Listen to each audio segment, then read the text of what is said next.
All right, guys, what is going on? It's Joe at Odyssey Off-Road coming at you with the new dirt bike reveal. So if you guys pay attention to the channel and you watched the last video, you saw I was getting rid of the Honda CRF 250F, and I will turn around and show you guys that bike is gone. So I talked about if I had it around for a little while, we'll do little side-by-side comparisons with them. But I ended up selling it. Actually, that day I made the video, my buddy called me and he bought it for his wife. So my buddy Nick, that's been in the riding videos with the dirt bike, he has the CRF 150R. Well, he bought that 250F for his wife. So he's got two Hondas in his garage. I'll still see it. It'll probably still be on the channel because he'll come out and ride with it when we're riding together. So we'll still see that bike. But this is the new one. This is the one I've been teasing about on Instagram and left you guys hanging on the last video. So I went through quite the process leading up to this decision to purchase this particular bike. And I'm going to do a whole separate video about that because I want to make this video just about the walk around and talk about the features and just talk about this bike particularly.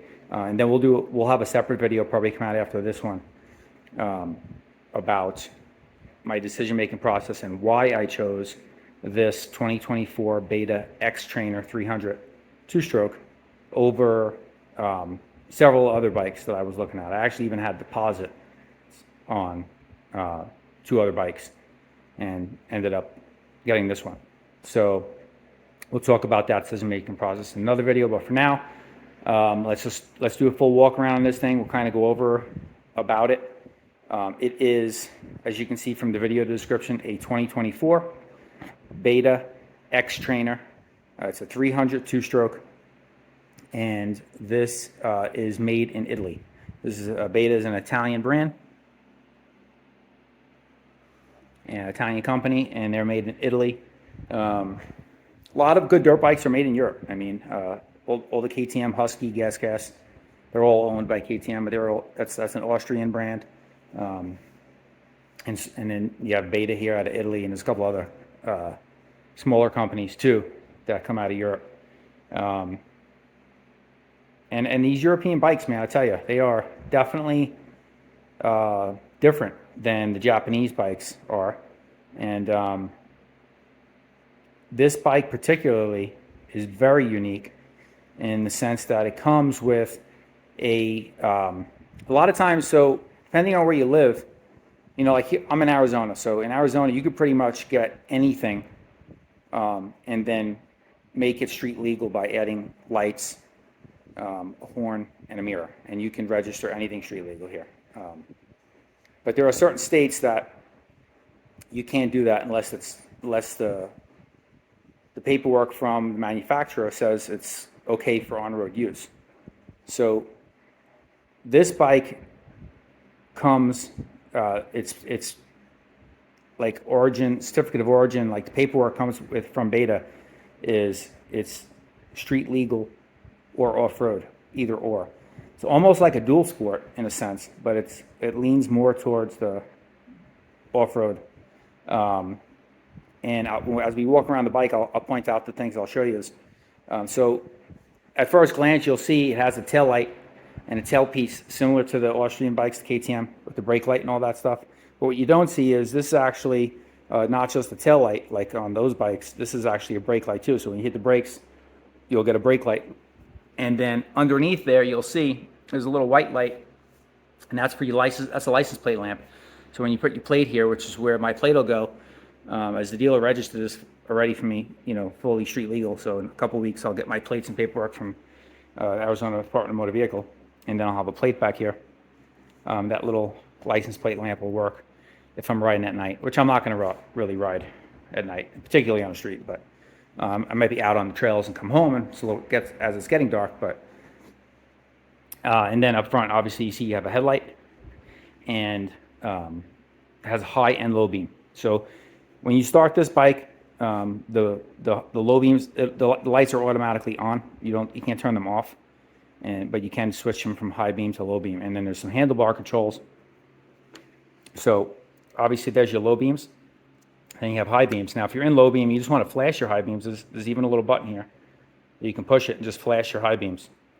Like if you just want to use them for a second, maybe you can grab it quick, or flash somebody.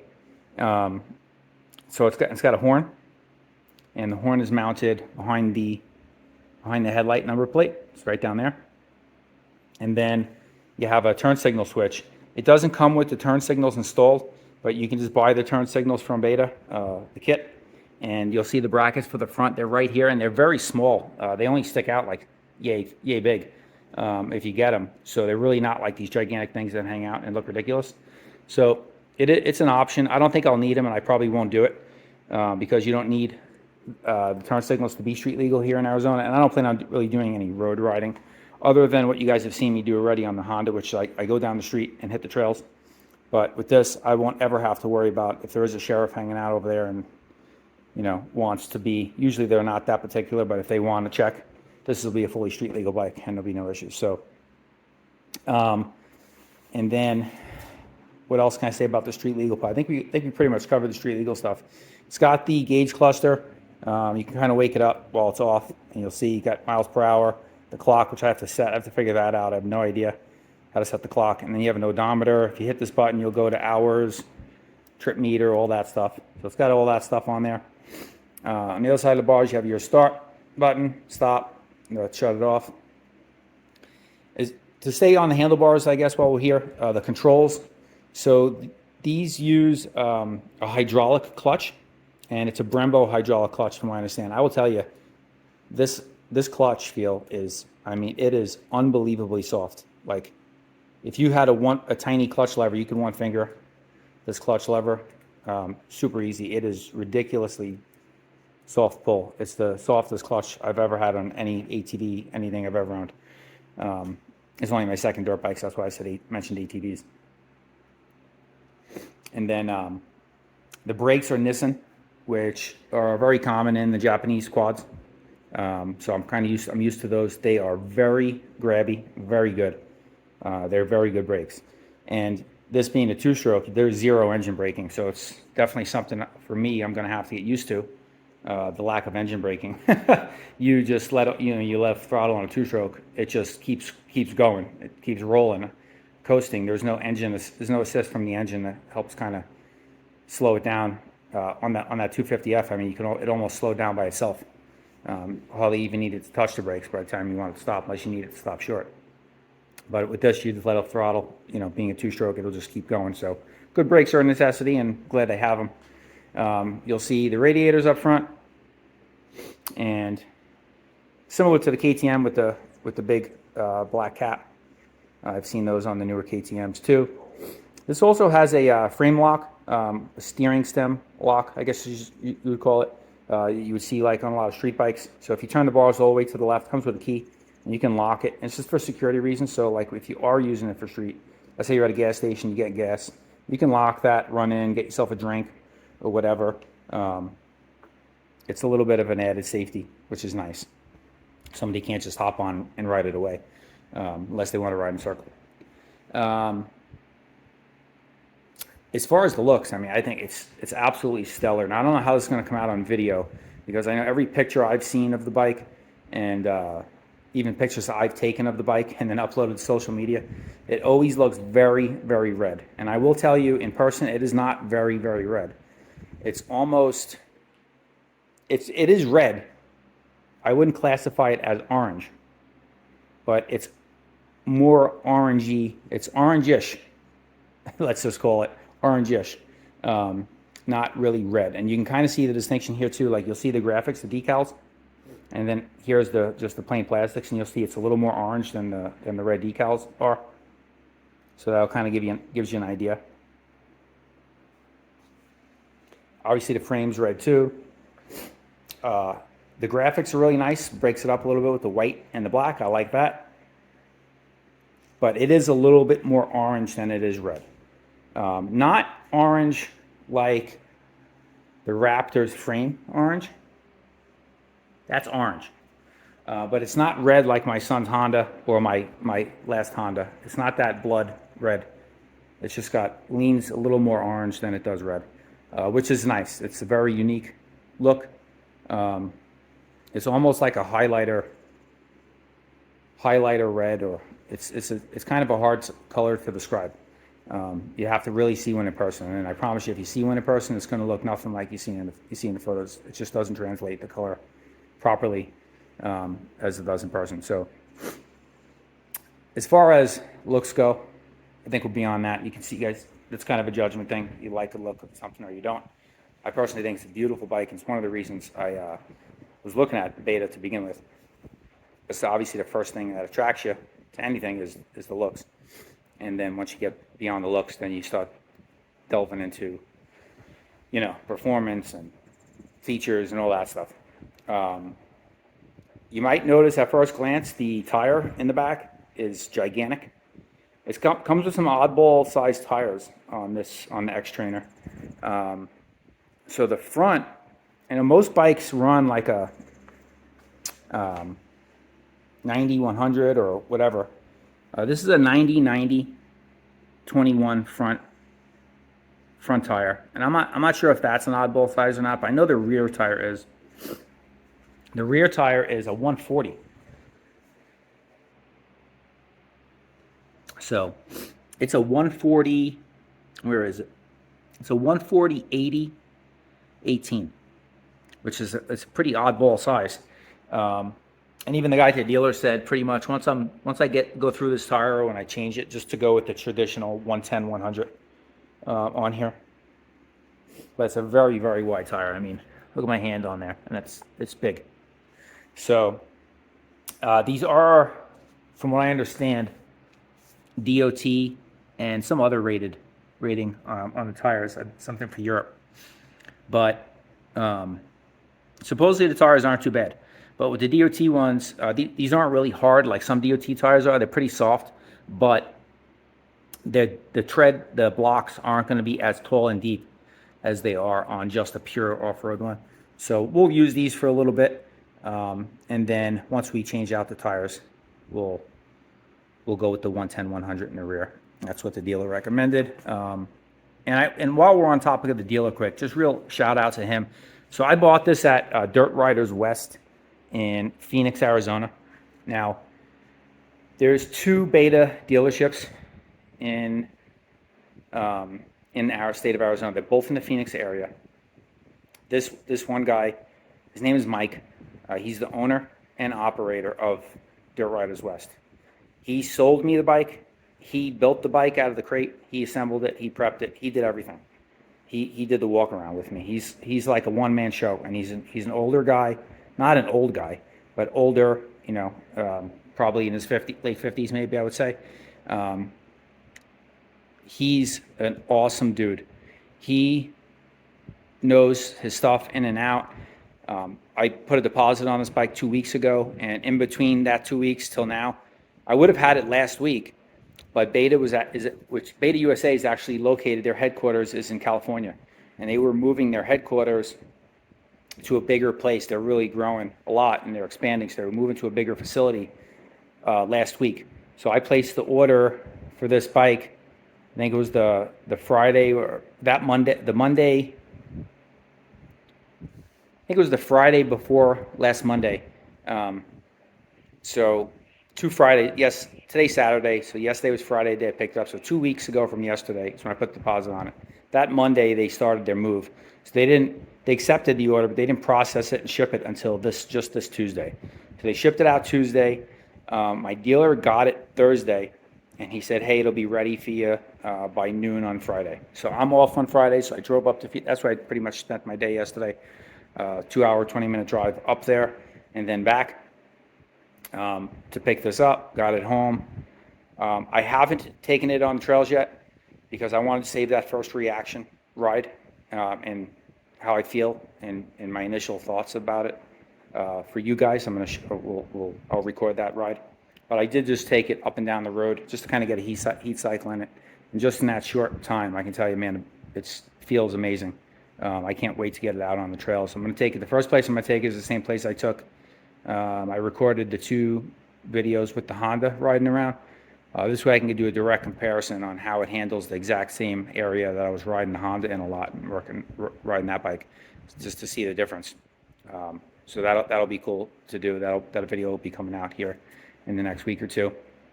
And then, but yeah, he was awesome and he's very knowledgeable.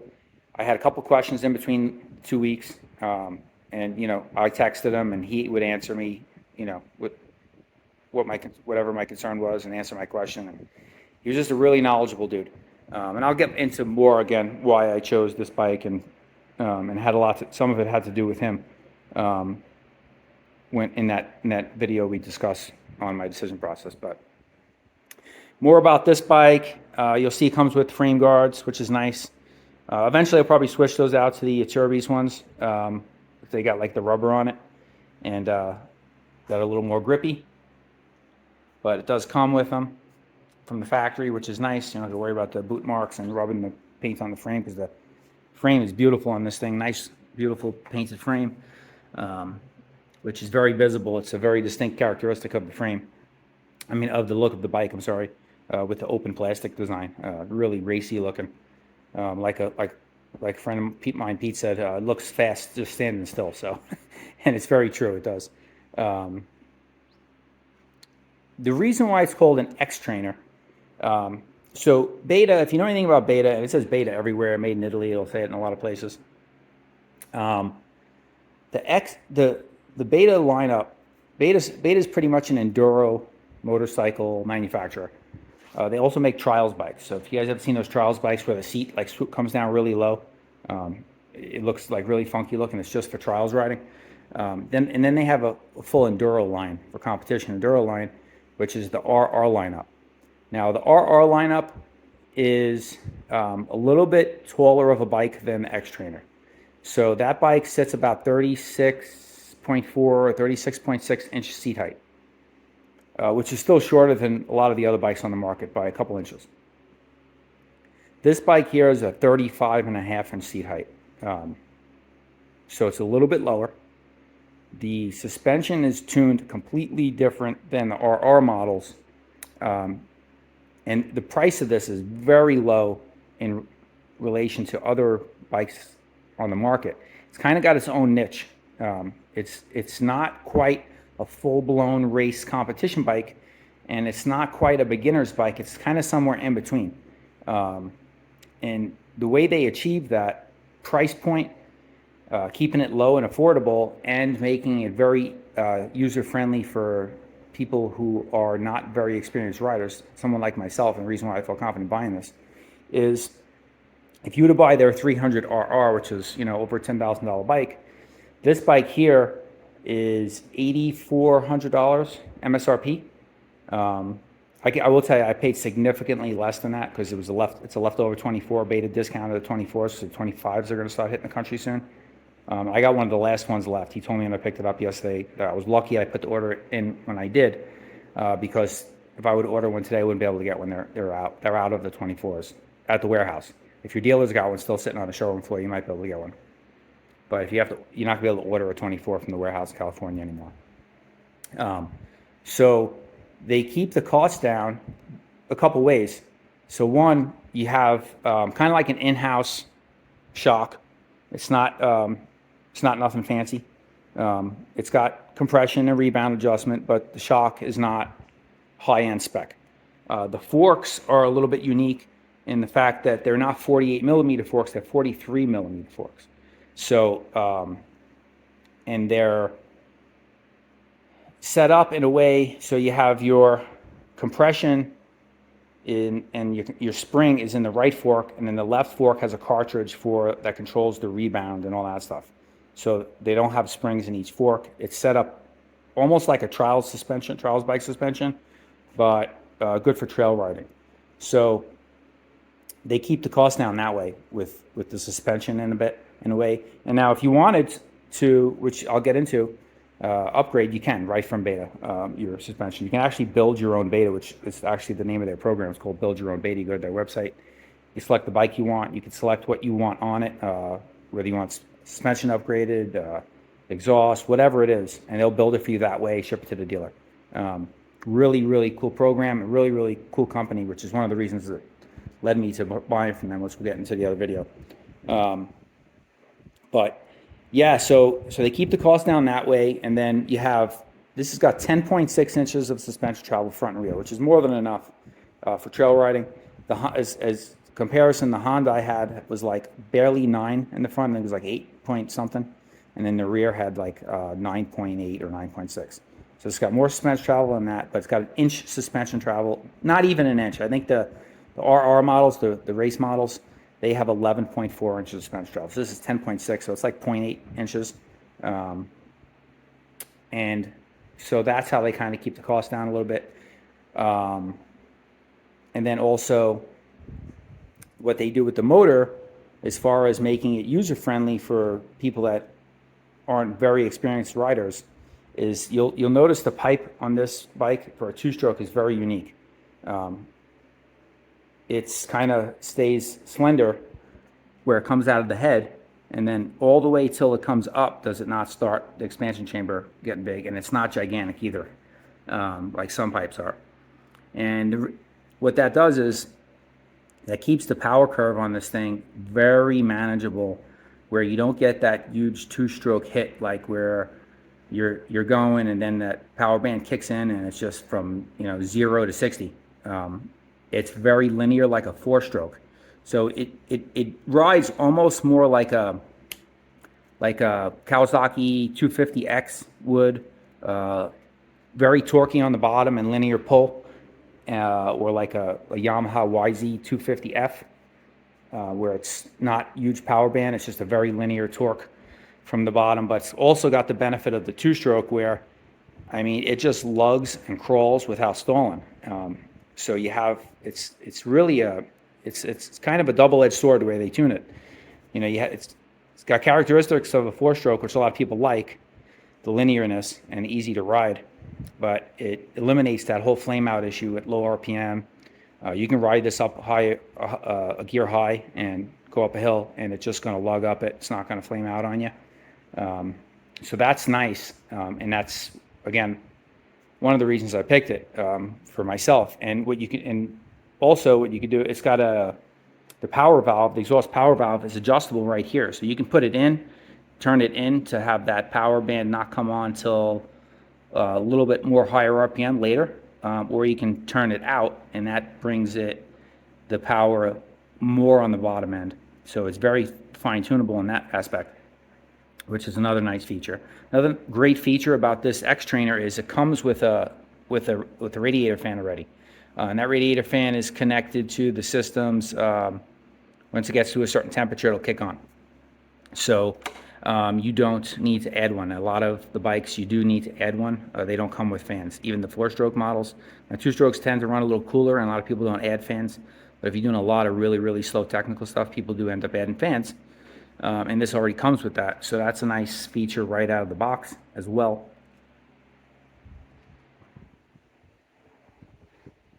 And another thing what they do is to kind of keep the power tamed down a bit. So this has almost 31 horsepower as it sits. You can get that up by changing the pipe and the airbox. There's a modification you can make in the airbox. So if you do those two things and then rejet it for those, you'll be pushing closer to 40 horsepower. It really wakes it up. You get about an 8 to 10 horsepower jump, they say, with the pipe and opening up the airbox. I don't think I'll need that anytime soon. But with the airbox, you basically pull this cover off. You have your air filter in there, and use the same style air filter as like the modern new KTM's do, with like the pin that comes through on the other side, and then a little snap on the bottom. So similar to a lot of the other bikes have. Very easy to take in and out. And then, so what they do is to bottleneck it a little bit, and tame it down on this bike, is the air filter cage, which is that plastic piece inside your foam air filter. It has like a backing plate on it and just 3 big holes that allow the air through. Whereas the RR models, if you get the filter cage from the, say, 300RR, and you use it for this bike, that's just an open cage, like a traditional air filter cage would be, with no backing plate, so it allows the full air through the airbox. So you can and that's a $15 part. I mean, it's that easy to modify this thing and make it faster, and add more power if you want to. Now, that may be something we may do, is just open up the airbox and leave the stock exhaust for a while. That might be cool to do and see how the changes are, you know, when you do things like that. That'd be interesting. So it's, especially since it's only a $15 part. But for a while, we're going to ride it bone stock. And yeah, so I mean, you can really wake it up pretty easy. And that's kind of what they do. And that's why they call it a cross trainer. It's kind of a cross between a trail bike, a trials bike, an enduro bike. It does a little bit of everything. You know, it's a really rounded, well-rounded, I would say well-rounded is a good way to describe it, bike. Now, obviously, when you have a bike that can do a little of everything, it's not going to be great in one specific thing. If you want to lean more towards a particular style of riding, you're going to have to make some modifications for that particular style of riding, but then you're going to suffer a little bit in the other riding situations. So you got to kind of pick your poison. You know, there's no one bike that's perfect for everybody. I think this, at the end of the day, ended up being pretty good pick for me, especially with the low seat height. Really nice that there feels comfortable. I put my feet on the ground, and it just I'm super excited to have this bike sitting here in the garage. It's a beautiful bike. It sounds awesome. It's not too loud either. It's one thing I noticed yesterday, and you guys will see in the riding video we do here moving forward. It's not an overly loud bike. It's got a nice two-stroke sound, but it's not loud. My neighbor's kid has like a Yamaha 65 two-stroke, 65cc two-stroke. I think it's a 65, and that thing screams. I don't know if it's got a different pipe on it, but it's really, really loud. It's like, sounds like an angry hornet. I think it's loud. It might be louder than this, to be honest with you. So it's not really overly loud. You're not going to disturb your neighbors if you're driving around. One downside is, like the KTMs and the rest of the Austrian bikes, they does not come with a spark arrestor. So, well, that's an easy fix. I do ride a National Forest Service land and state land, which they can, if they want to, check. I've never had it happen to me, but it is possible. And my luck, it'll be the time I go out with this and they'll want to check spark arrestor. But you can get the FMF turbine core. It's just a slip-on. It's like $199, and you can order it right from Beta, which I think is, to me, seems like it's a little cheaper than other websites. And it's just a slip-on, so it'll just go from the boot there and just your silencer, and it has the turbine core, so it's not a screen in it. For the two-strokes, you don't really want a screen for your spark arrestor, because it ends up with the splooge, that they call it, basically the oil smoke that comes out the exhaust. It kind of builds up on that screen, and it gets clogged up, and you have to clean it regularly. The turbine core works totally different, and it's National Forest Service approved spark arrestor system. So that's what we'll go to with this. That'll be one of the mods we do to it. We'll add that slip-on. And then the other mod is, it comes with a nice little skid plate, believe it or not. It wraps around the side. It's a hard plastic, which will probably do me pretty good. But I want to get one that kind of goes all the way back and covers the linkage. And so we'll get one of those. I'm looking at the TM Design Works one. I like that one a lot. I know a lot of guys run the AXP or something like that. It's out of Europe. I like the TM Design Works one better, in my opinion. And then for the pipe guard, I know there's a lot of controversy over get a pipe guard, don't get a pipe guard. Certain pipe guards cause stress on the joint where it meets the head. And a lot of the Austrian bike guys don't like to run them. They rather just bend their pipe because they worry about cracking the head if the whole pipe gets hit hard enough with the guard on there, and it moves the pipe where it mounts. Now on these bikes, on the Betas, if that situation did ever happen to you, they actually have the exhaust flange. I don't know if you can see it. It's kind of hard to tell with all the plumbing. But the exhaust flange is, I might be able to get it better from the other side. The exhaust flange is, you can change it. So you'll see there's a gasket there, and then there's two bolts, so the flange on the head, you can replace it. So if something were to happen and that broke, you can just replace the flange. You don't got to worry about changing the whole cylinder, I should say, not the head. I'm sorry. You can change, you don't have to worry about replacing the whole cylinder. So that's pretty cool. And then good looking motor too. I like the covers. It says Beta factory on it. You got the Beta symbol up here, made in Italy here on the cylinder. V-Force reeds. Really cool. What I found odd is it doesn't come with a fuel filter.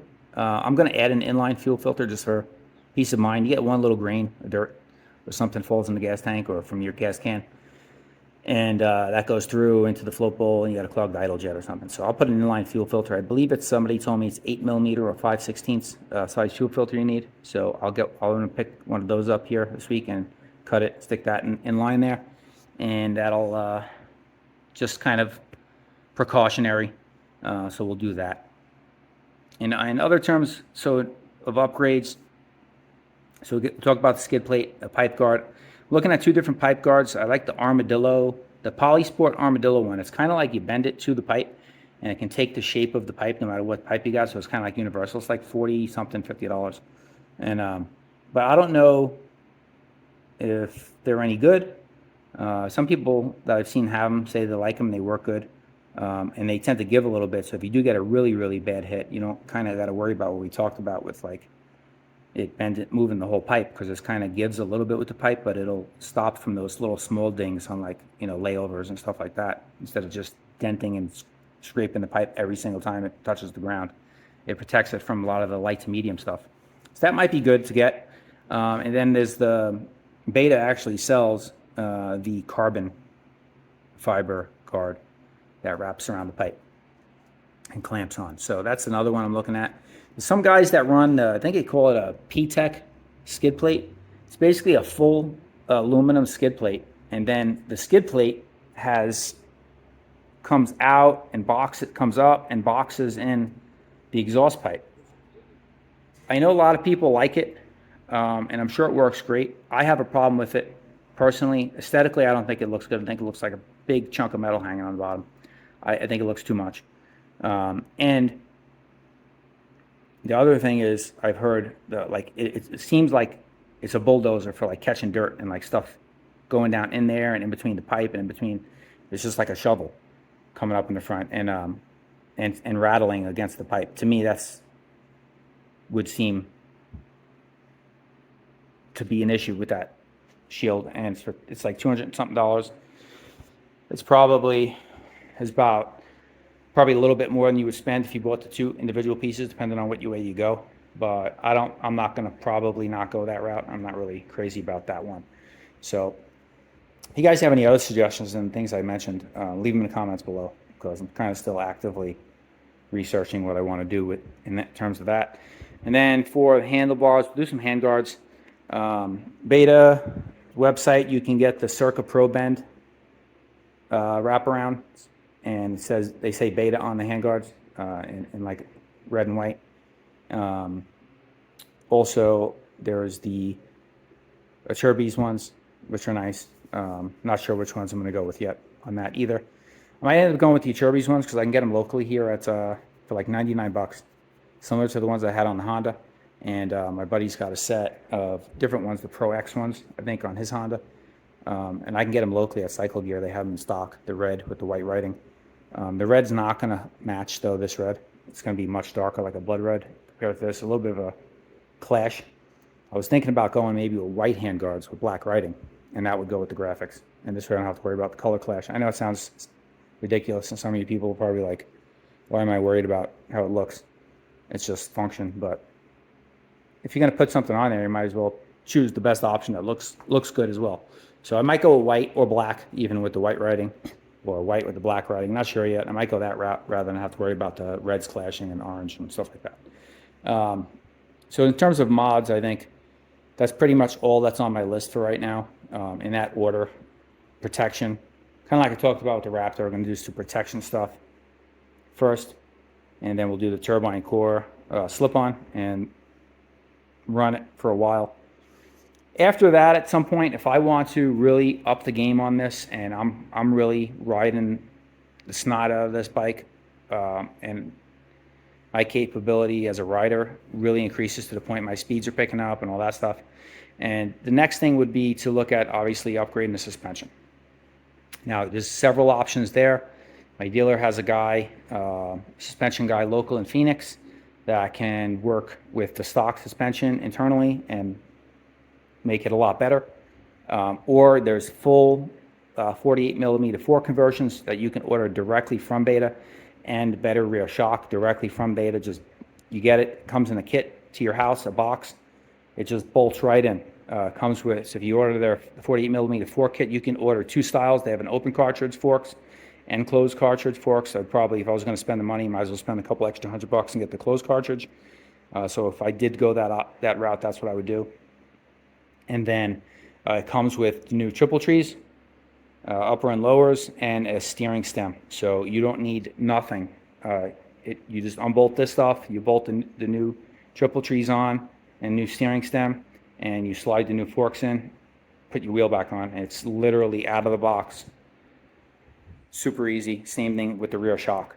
So that's an option too. And then there's some other countries. Well, yeah, actually that's accurate probably. There's some other companies in other countries that have a lot of, these bikes are huge in Europe and in Australia. A lot of videos, if you look up Xtrainers, you'll find a lot of people in Thailand for some reason and Australia that love these bikes and have them. The Beta in general, that brand is huge over there. So there's a lot of companies in those countries that can work magic with the stock components. But it's also a company here, AMP, All Moto Performance. I think they're in Missouri or Montana. You can ship them your stuff, and there's a guy, I think the guy's name is Aaron, and he has his own little secret recipe that he's developed over the years for the stock forks and stock shock, and he can get them really, really nice, set up really, really nice for you. And then there's other options too, like different cartridges companies make to drop in the fork and different springs and all that stuff. But I'm not really worried about that at this point, but those are just all the options you have. There's a plethora of things you can do to this bike, and there's another thing I really love about it. It's very customizable. There's so many companies that make stuff and do things for these bikes, not just the Xtrainer, but Beta in general, where sometimes with certain things, like that 250F I had, great little bike. But the one thing I was disappointed with was there was only one company, there was like one website that sold parts for that thing, and it was called, now the name of the company is Hyperlight Moto. They're the only website that had anything for that Honda CRF 250F. And all of the upgrades and the parts they had there, it was just all like, in my opinion, seemed like just cheap, plasticky, cheap stuff. There was no like big companies like TM Design Works or Cherbys or anything that made like really nice skid plates or anything like that for it. There was a couple companies that made some aluminum ones, but I don't want to go aluminum. Like the poly skid plates, they glide over things. They don't catch rocks. They don't dent and then hang up on stuff. They just glide over things. Not plastic, but like a poly material skid plates. Those are the best skid plates. I've run them on ATVs and they just take an absolute beating. They're bomb-proof, and they glide over things instead of getting hung up like the aluminum does. So if you haven't looked into those, you're thinking it's just plastic and you want something metal and it's stronger, it's not necessarily the case. Those offer more protection than the metal skid plates do. So there's just nothing though for that bike. This thing there's a ton of companies that make parts for this. Really, really nice. The other nice thing about this bike too is, if you didn't notice when I was on this side here, is the accessibility to everything. This is a carbureted bike. It's not fuel injected, so you don't got a pile of stuff all over the place. You have your carburetor, and you have your choke right here. You have your idle screw, and then you have your air mixture screw right there. But if you need to change the spark plug, it's right here. I mean, it's like a 5-minute job. You pull the boot off and pop that out, and you're done. You don't need to take the fuel on the new KTM's, those Austrian bikes. You got to take the fuel tank off to get to the spark plug. It's ridiculous. So, and there are some people with those bikes that have fouled some plugs, and that just seems like a nightmare to me. Maybe it's not. Maybe you should never have that issue. But if you do, I just like the fact that even for regular maintenance of 60 hours, they recommend changing the spark plug. It's going to take me 5 minutes as opposed to 45-minute job taking the plastics and the tank off and all that stuff. So it's just really easy to work on. Everything's right here. One thing we may get rid of too while I'm in this area is, so as we know, the governments are a pain in the neck, and they've been restricting a lot of things over the years and making it harder for power sports companies to make products and, give us options, right? And especially two-stroke market. Two-strokes have kind of come back into prominence a little bit more with KTM introducing fuel injection and all that stuff. And Beta and Sherco still make the carbureted two-strokes. But one of the ways I think they make this bike run clean enough to come into the country and be imported is they have a thermostat incorporated into the cooling system. And that'll just allow the cylinder to get a little bit hotter to burn off better, and then it'll open and flow the coolant, as opposed to it just being open all the time. That is something that I believe is supposed to be changed every 2 years, but also something that people have said is a failure point, the thermostat. If something's going to go wrong, that's one of the things that could go wrong. So the easy way around that is to just get the hose kit, which bypasses the thermostat, and then just have it, just eliminate the thermostat. That's something we may do for reliability, and get rid of that. So that, I think they really only put that on there to have the bike cylinder run a little bit warmer to burn the fuel off more efficiently, to have it pass emissions for these, to be imported into the United States. And in other countries. I think Europe's pretty strict too with that kind of stuff. So that's the reason for that. So we might get rid of that too. You'll see on the side cover it says Liqui Moly. That's their sponsor. They use Liqui Moly. Liqui Moly is a German lubricant company. Very high-end stuff. I've heard about Liqui Moly before, getting the Beta. And I know people that run it in their side-by-sides and their ATVs, and they swear by it. It's supposed to be very high-end stuff, and it's a little bit more expensive than AMSOIL is. So in terms of moving forward, what I'm going to run, for a while I'll run the Liqui Moly. My dealer was kind enough to provide me with a quart of engine oil and a quart of the two-stroke oil from Liqui Moly, free. With the purchase of the bike. And when I tell you I got a great deal on the bike, I got a phenomenal deal on the bike. And the fact that he even threw that stuff in there for me speaks volumes about the guy. Just a really, really, really good dude. He was more concerned that, he wants to make sure they recommend 3 hours. To put 2 to 3 hours on the bike and then dump the oil for the first time. And he wanted to make sure there's zero excuses. He's providing me the oil. Just do it, right? It's easy enough. Take the drain plug out, fill it up with 800 milliliters of oil, call it a day, and then you're good. Then they say every 30 hours. I'm not going to ever go 30 hours. I'll probably go 10 to 15 and change it. More oil changes you do, the longer the motor's going to last, the cleaner you keep the oil. There's no oil filters in these on two strokes. You just dump the oil. So changing oil more regularly doesn't hurt. It just helps engine longevity. Keep the oil clean, keep your air clean, and the motor should last a very long time. Which leads me to another big thing about these Betas. If you guys don't know, a lot of two strokes. Me getting into two strokes, my hesitation was the power band, and that's why I always looked at four strokes. And then the maintenance, like everybody always talks about needing top ends and all this stuff. But now modern performance four strokes are needing top ends. And it's a lot harder to do a top end on a four stroke than it is a two stroke. You have the head with the valves and timing chain and all this other stuff going on up there. You don't have any of that on a two stroke. You pull the head off. You got 6 bolts. You pull the head off, the coolant hose, the spark plug, and you pull your jug off, and the piston's right there. You put your new piston on, put the jug back on, and you're done. You could do it yourself in the garage in an afternoon if you took your time, not really haven't ever done it before. And with a four-stroke, that's a lot of work. And with the Betas, there are very, very common that people get in excess of 200 hours on a top end on these bikes. That's pretty crazy. A lot of the KTM guys, KTM recommends 40-hour piston and rings. Most people will say the consensus is that they don't really need them at 40 hours. If they've done them at 40 hours, 50 hours, they still look great. And people will go 100, 120 hours. But to go over 200 hours and pull the piston out and it still looks pretty good, that's a testament to how well it's built. And they use a very high quality piston, from what I'm told, the Vertex piston. and the coating that they put on the piston is very high end, very good quality, and it lasts a long time. As long as you're using a quality 2-stroke oil and you change your oil regularly, these motors should last a very, very long time.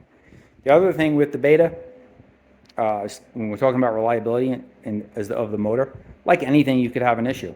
And if you drop $8,000 to $10,000, some cases $12,000, if you're going to get a 250 or 300 KTM or Husky or something like that, you could be out the door 13, 14 grand. And you basically have a taillight warranty with those manufacturers. It's like 30, I think they give you 30 days. So you better ride the hell out of it the first 30 days to see if anything's going to go wrong. And if something does go wrong after 30 days, a lot of times you're on your own, kick rocks. With the Beta, it's a 6-month warranty. And they are, from what I understand, from everybody I've spoke to, 100% rock solid with honoring and backing their product.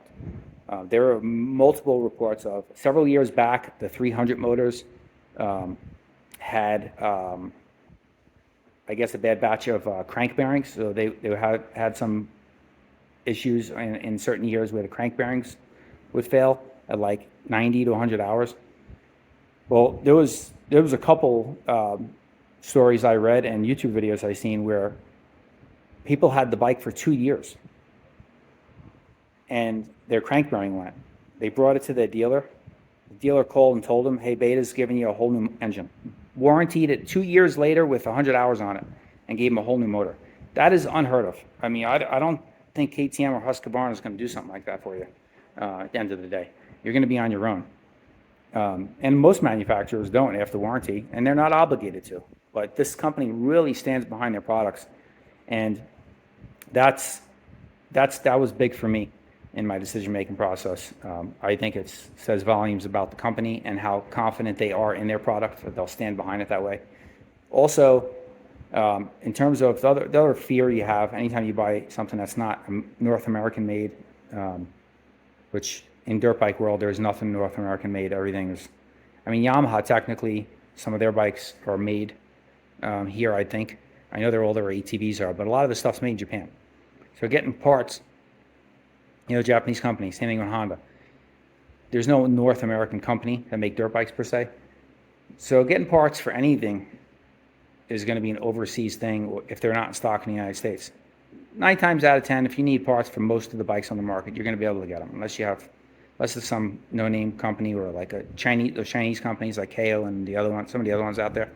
You're going to have a hard time getting parts. But that was one of my concerns I had, and I talked to Mike, the dealer, and he said, I can get parts for this bike faster than I can if I have a KTM or a Husqvarna or a Yamaha or a Honda come into the shop. I call the suppliers for those, and sometimes I'm a week to 2 weeks out on parts. He's like, I get parts from the warehouse in California if I don't have them already for these bikes in 2 to 3 days. They stock everything in States. So there's no problem with getting parts at all. So that's another big reassurance. And Xtrainers, they have been making them for years now.